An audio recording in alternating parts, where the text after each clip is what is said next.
คมอาเซียนประชาคมแห่งโอกาสปรารถนาดีจากสำนักประชาสัมพันธ์เขต 3 กรมประชาสัมพันธ์บ้านเราอยู่ติดกันขอบรู้ชมกันเป็นบ้านพี่เมืองน้องหน้าฝนทีไรแถวบ้านหนูดินถล่มทุกปีคุณครูมีวิธีเตรียมพร้อมรับมือเมื่อเกิดดินถล่มบอกให้หนูรู้ได้ไหมคะ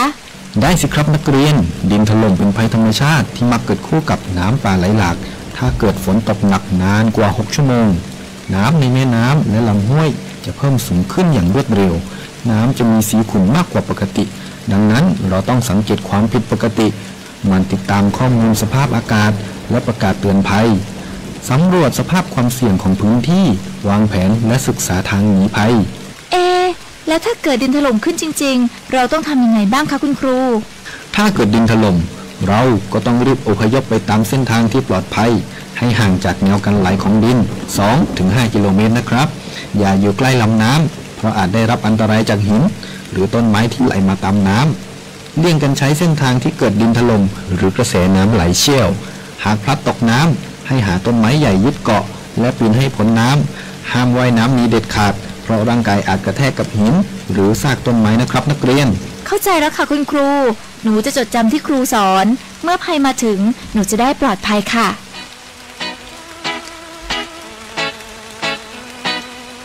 รู้ไว้ก่อนภัยมาถึงด้วยความปรารถนาดีจากสำนักประชาสัมพันธ์เขต 3 กรมประชาสัมพันธ์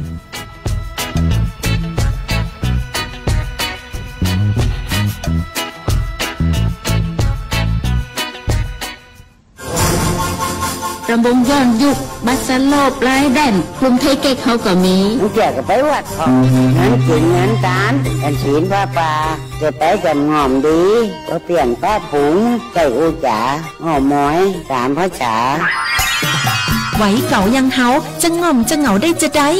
ก็ว่าจะจวนกันไปเข้ากลุ่มชมรมสมาคมโรงเรียนผู้สูงอายุเพื่อพัฒนาตัวเก่าพัฒนาอาชีพก่อได้เปิงใจอันใดเนี่ยอันนั้นเลยเจ้าเพื่อส่งเสริมสุขภาพตึงกายตึงใจแบบช่ำๆกันไปเลย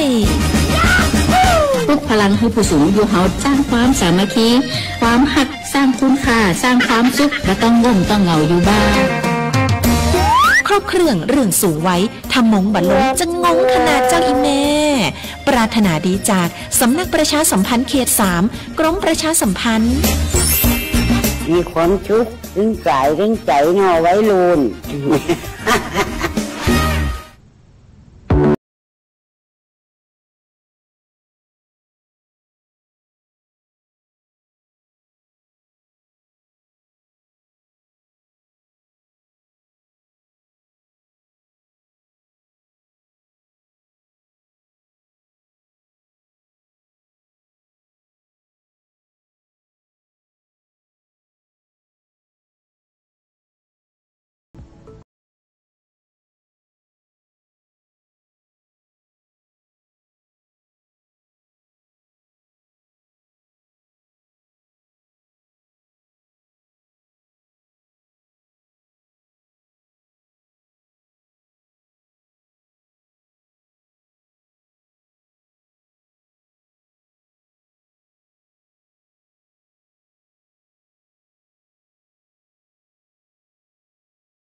รับเข้าสู่ช่วงรายการสาระดีๆที่639นะครับวันนี้กลับมาพบกับผมเมทัศน์จำศรีโรตีคนเดิมเรากลับมาพบกันแล้วหลังจากที่ผ่านมาเองเนี่ยเราก็ได้มีการเกาะติดเรื่องของสถานการณ์น้ำท่วมในพื้นที่จังหวัดเชียงใหม่นะครับสำหรับวันนี้เนี่ยเราก็จะมาประชาสัมพันธ์กันก่อนนะครับทั้งในเรื่องของเส้นทางการจราจรนะครับสำหรับเส้นทางการจราจรสิ่งที่อยากจะแนะนำเลยเนี่ยถ้าอยากจะดูข้อมูลแบบ24ชั่วโมงนะครับเราก็จะมีทางเพจของตำรวจจราจรที่จะคอยให้บริการพี่น้องประชาชนอยู่นะครับในเรื่องของเส้นทางการจราจรตอนนี้ที่อยากจะแนะนำนะครับสำหรับใครที่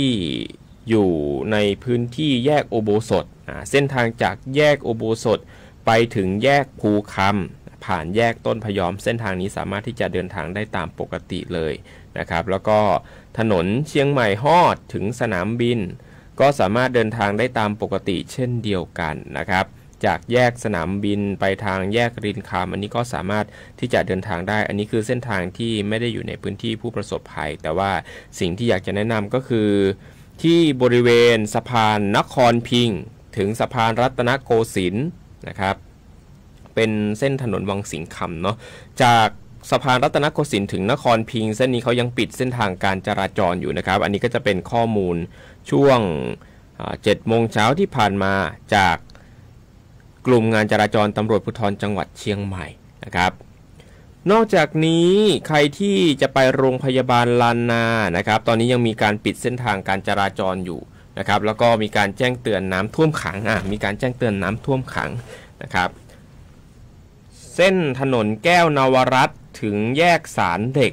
นะครับเส้นถนนแก้วนวรัตน์ถึงแยกศาลเด็กซึ่งเป็นทางเชื่อมกับสะพานนครพิงค์ตอนนี้ก็ยังปิดถนนเช่นเดียวกันนะครับ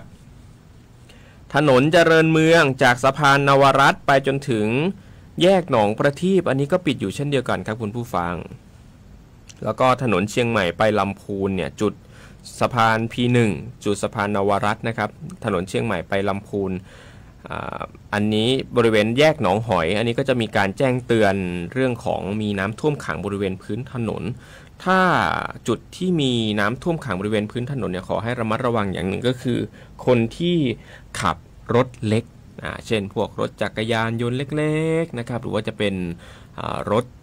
โหลดต่ำอันนี้จะต้องระมัดระวังสักนิดหนึ่งเพราะว่าในพื้นที่ยังคงมีน้ำท่วมขังอยู่นะครับเส้นสะพานเมงรายนะครับตำรวจภูธรภาค5ไปทางถนนเจริญประเทศหรือว่าเชียงใหม่แลนด์แยกระแกงจุดโซนนี้ปิดหมดเลยนะครับแต่ว่าถนนช้างคลานที่บริเวณถึงถนนท่าแพอันนี้คือมีน้ำท่วมขังอยู่อันนี้ก็จะเป็นภาพรวมนะครับทีนี้มาดูสรุปข้อมูลกันเพิ่มเติมอีกสักครั้งหนึ่งเพื่อความเข้าใจที่ตรงกันนะครับในเรื่องของเส้นถนนเนาะเดี๋ยวขออนุญาตเปิดข้อมูลสักนิดหนึ่งนะครับสำหรับเส้นถนนที่ทางตำรวจจราจรแจ้งเข้ามาล่าสุดนี้เลยนะครับก็มีการประกาศว่าใครที่อยู่ที่บริเวณทางลอดขัวสรีเวียงพิงที่บริเวณสะพานป่าตันทั้ง2ฝั่งนะครับตอนนี้เปิดเส้นทางการจราจรไปที่เรียบร้อยแล้วนะครับแยกหนองประทีปนะครับสำหรับแยกหนองประทีปเนี่ยมีการปิดการจราจรทางไปถนนเจริญเมืองนะครับถนนมหิดลเปิดการจราจรถึงทางขึ้นต่างระดับรถไฟแล้วนะครับ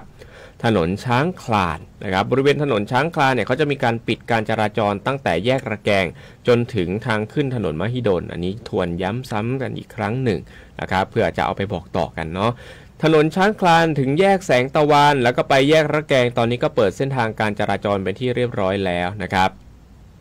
ถนนเจริญประเทศยังคงปิดอยู่ตั้งแต่โรงเรียนอนันตราถึงสะพานเมงรายถนนเจริญราษฎร์ถนนเลียบน้ำปิงขัวสรีเวียงพิงถึงสะพานนวรัตน์อันนี้ก็เปิดเส้นทางการจราจรแล้วนะครับถนนมหิดลตั้งแต่สนามบินเชียงใหม่ถึงต่างระดับรถไฟเปิดการจราจรแล้วเช่นเดียวกันนะครับทางเลียบรางรถไฟทั้ง2ฝั่งถนนสันนาลุงวัดเมืองกายไปถึงค่ายกาวิระแล้วก็ไปยังกาดสันปากข่อยอันนี้เขามีการปิดเส้นทางการจราจรมีการวางแผงกั้นจราจรด้วยเพื่อเป็นการปิดไว้อยู่นะครับ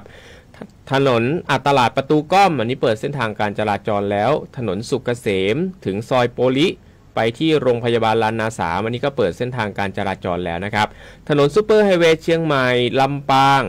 บริเวณหน้าปตท.สารพีหน้าบิ๊กซีดอนจันทร์อันนี้เขามีการจัดช่องทางการเดินรถพิเศษอยู่ให้รถวิ่งสวนก็คือเป็นเลนสวนนั่นเองนะครับ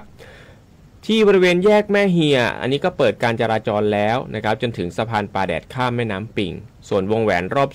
2สะพานป่าแดดข้ามแม่น้ำปิงตอนนี้ยังปิดปิดการจราจรอยู่นะครับรวมถึงแยกเสมิงไปถึงแยกกองทรายวงแหวนรอบ3จุดนี้ครับจากแยกเสมิงถึงแยกกองทรายวงแหวนรอบ3เนี่ยเปิดการจราจรเป็นที่เรียบร้อยแล้วอันนี้คือสรุปเส้นทางหลักๆเส้นทางสำคัญในพื้นที่จังหวัดเชียงใหม่นะครับ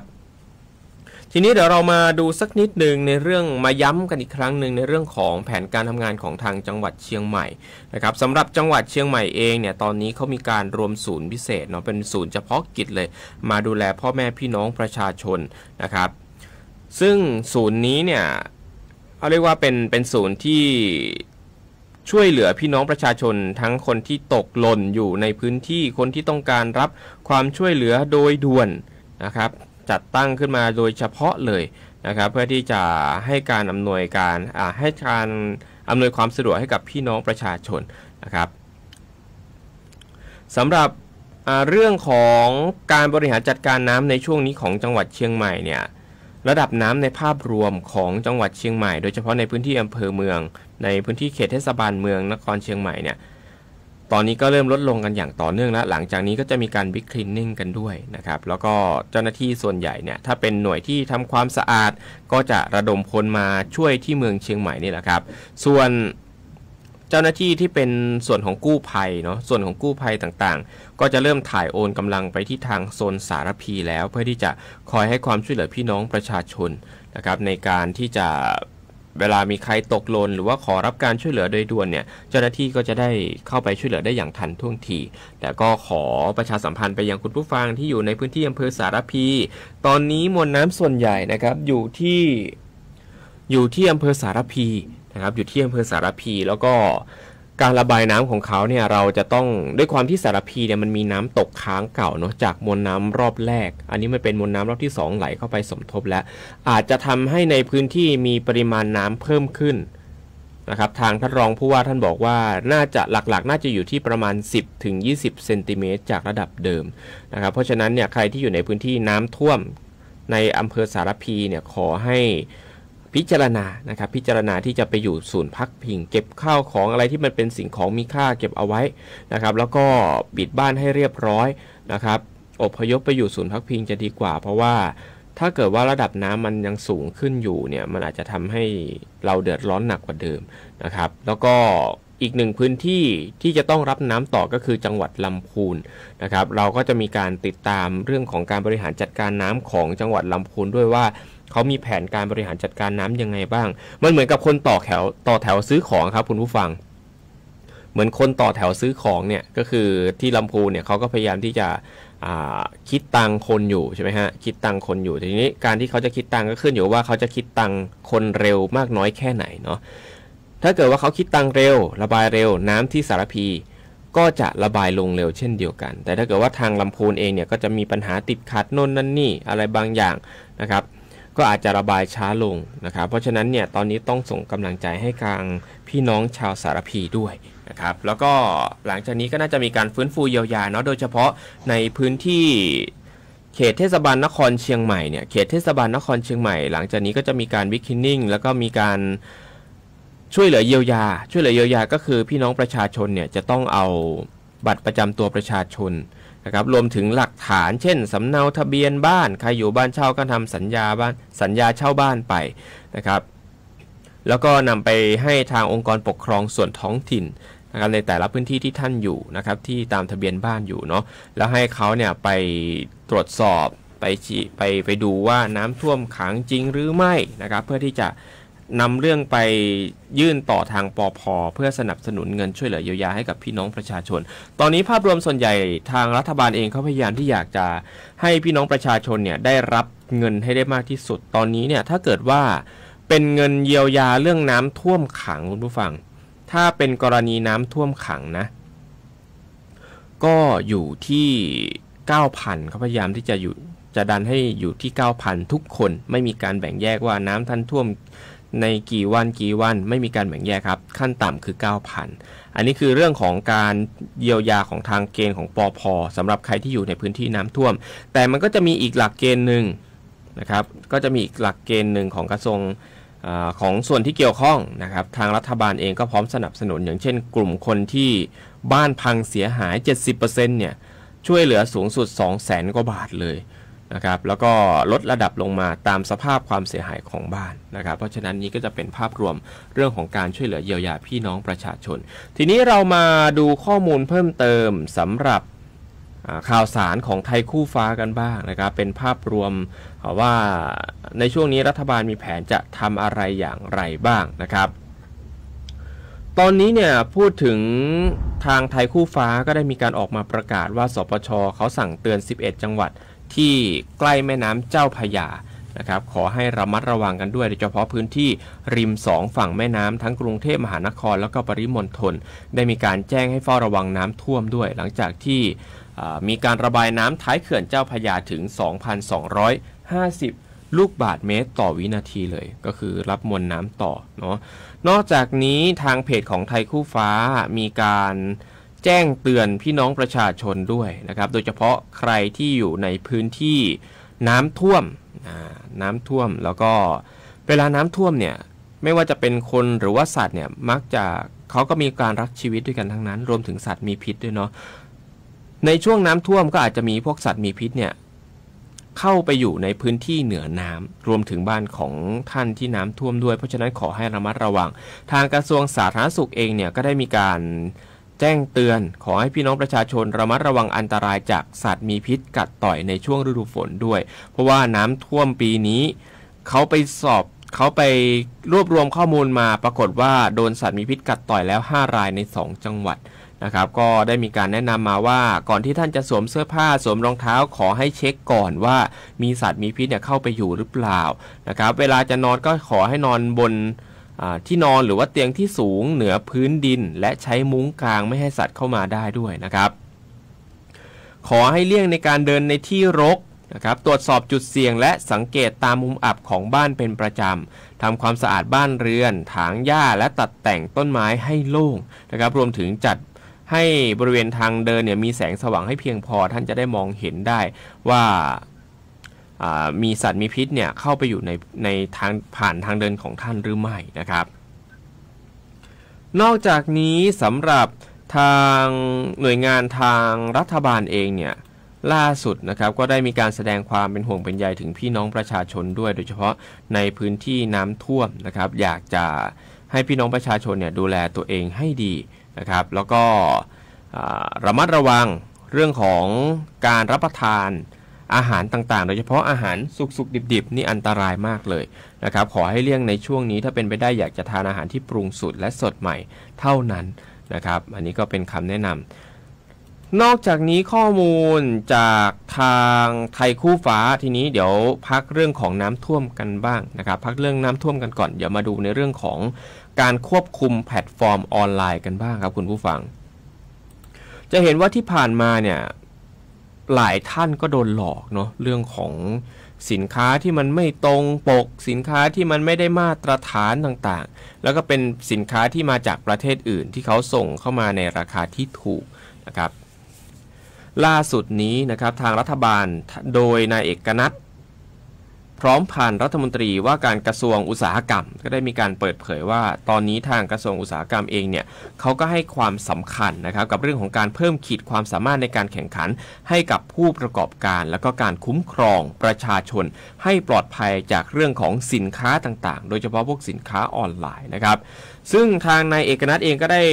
มอบหมายให้ทุกหน่วยงานเซฟอุตสาหกรรมไทยด้วยนะครับโดยการสร้างความเท่าเทียมในการแข่งขันของ SME ใช้กฎหมายกับสินค้าที่ไม่ได้มาตรฐานที่นำเข้าจากต่างประเทศนะครับโดยสั่งการให้ทางสำนักงานมาตรฐานผลิตภัณฑ์อุตสาหกรรมหรือว่าสมอ.เนี่ยในฐานะของหน่วยงานที่เขามากำกับโดยตรงเข้าไปดูแลคุณภาพสินค้าที่นำเข้าจากต่างประเทศให้เป็นไปตามมาตรฐานนะครับแล้วก็กำหนดแนวทางการป้องกันสินค้านำเข้าที่ไม่ได้มาตรฐานจากต่างประเทศด้วยทุกช่องทางเลยไม่ว่าจะเป็นออนไลน์นี่โดยเฉพาะออนไลน์เนาะ ก็จะเข้มมากเป็นพิเศษนะครับ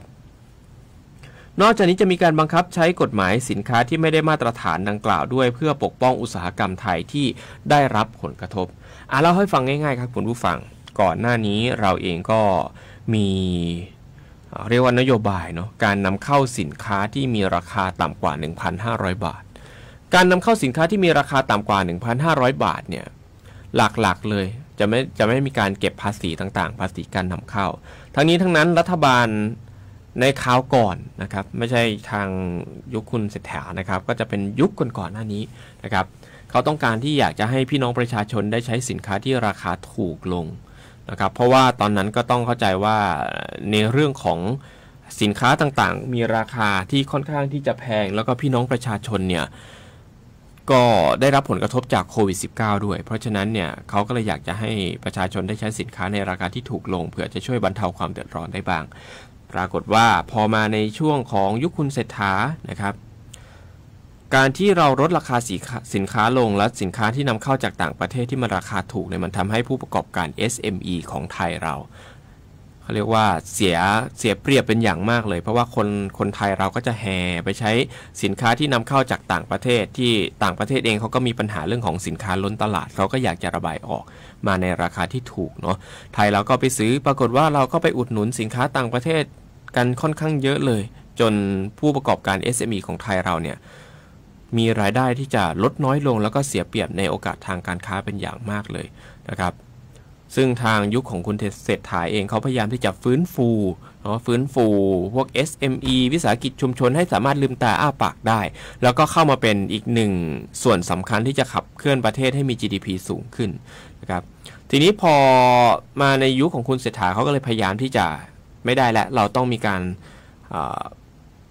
สร้างต้องมีความลดความได้เปรียบของทางสินค้าต่างประเทศที่เข้ามาในราคาถูกแล้วเพื่อที่จะเปิดให้โอกาสของ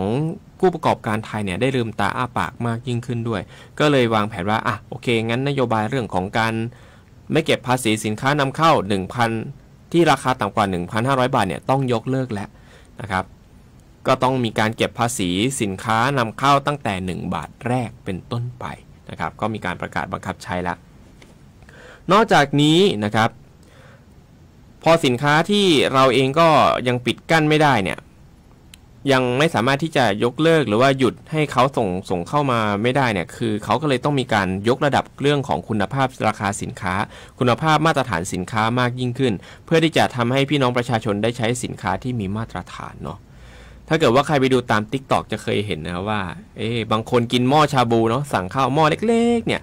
เป็นหม้อที่ซื้อมาจากออนไลน์ในราคาถูกใช้ไปใช้มาใช้ไปสักพักหนึ่งหม้อระเบิดคนที่กินก็กำลังกินชาบูอยู่เลยบาดเจ็บเลยทีนี้เพราะฉะนั้นเนี่ย